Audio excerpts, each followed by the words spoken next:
Yesterday, the Boston Celtics just took a 3-0 lead over the Indiana Pacers in the Eastern Conference Finals. And while the series isn't technically over, it's common consensus the Celtics are pretty much in the finals. Due to injuries to stars, their path to the finals seems like a cakewalk.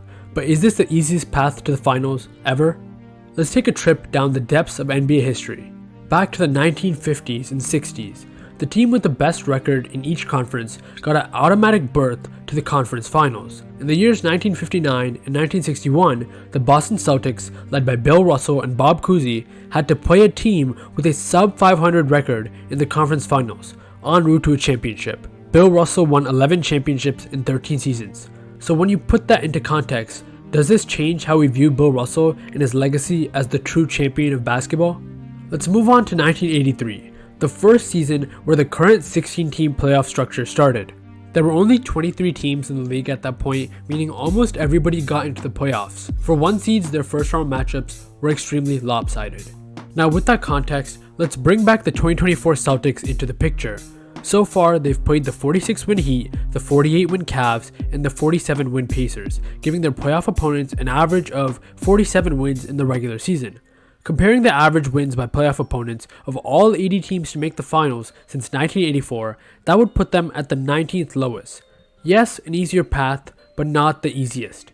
In the top 5 easiest paths, we see 4 Lakers teams from the 80s, as the West was quite underwhelming in the 80s besides the Lakers. However, we're not done yet.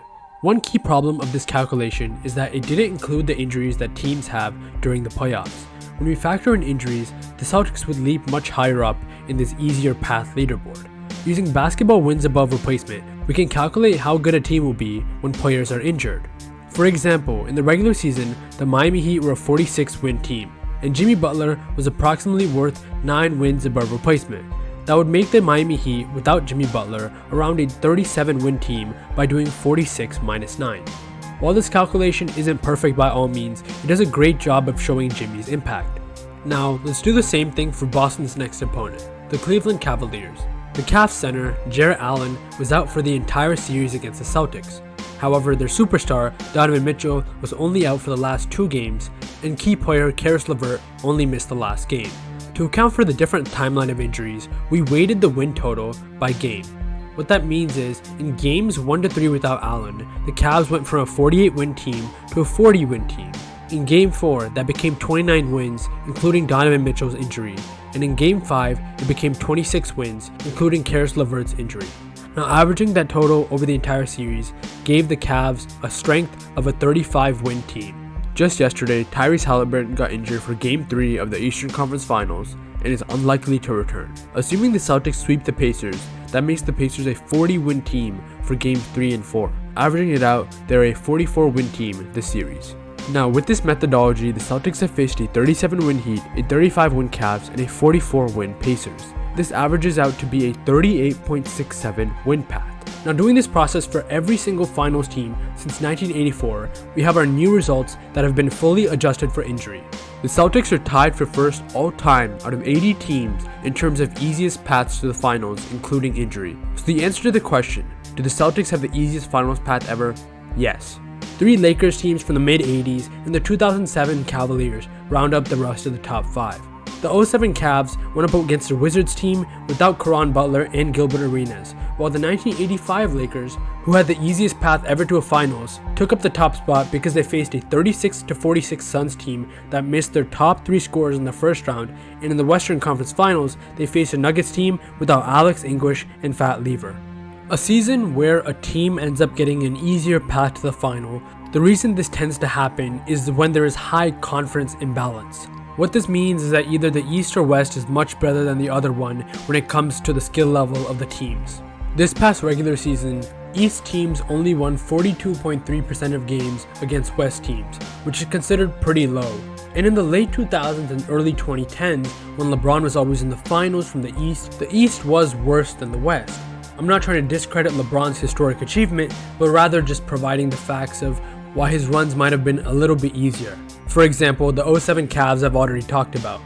In the same way, when the Lakers ran the West in the 80s, the East was much better. It was so bad that the 1987 Lakers played in a conference finals against a team with a losing record. When there's conference imbalance like this, when it's that bad, that one team that is miles ahead of their counterparts ends up getting to the finals regardless of injuries. In the regular season, the Celtics were historic. They finished 64-18 and have continued to play at that level in the playoffs, minus 2 games when they had terrible shooting and efficiency. While yes, there were injuries to Giannis, Dame, Knicks role players, Jimmy, and Donovan, the Celtics' path would still be on the easier end of history just because of how good they are and the difference between them and the teams they would have had to face. Many fans are even ignoring that one of the Celtics' best players, Kristaps Porzingis, hasn't even played at all in this playoff run and will come back maybe in the middle of the conference finals. And the truth is, injuries happen. It's a harsh and unfortunate truth, but one NBA fans have to accept. Since the start of the 21st century, 81% of teams that reach the finals have benefited from at least one key opponent injury along the way. Since 2020, every single team has, and this trend will continue this year. The Pacers avoided Giannis and some of Dame, the Celtics avoided Jimmy and some of Donovan, the Timberwolves avoided Grayson Allen. Yes, I know Grayson Allen is not like a star, but he's a very good defender and sharpshooter, even though if he played Minnesota still probably would have won. And the Mavericks avoided some of Kawhi. And like I mentioned, while not every injury is created equal, injuries still happen in every playoff run. The thing is, these injuries don't even matter in the long run. Many forget, but the 2021 Suns team with CP3, Booker, and Ayton that reached the finals against the Bucks, they played against a Lakers team with an injured Anthony Davis, a Nuggets team with an injured Jamal Murray, and a Clippers team with an injured Kawhi Leonard. And that was just literally 3 years ago. In the end, it's not how easy the path is to the championship, it's actually going and winning it.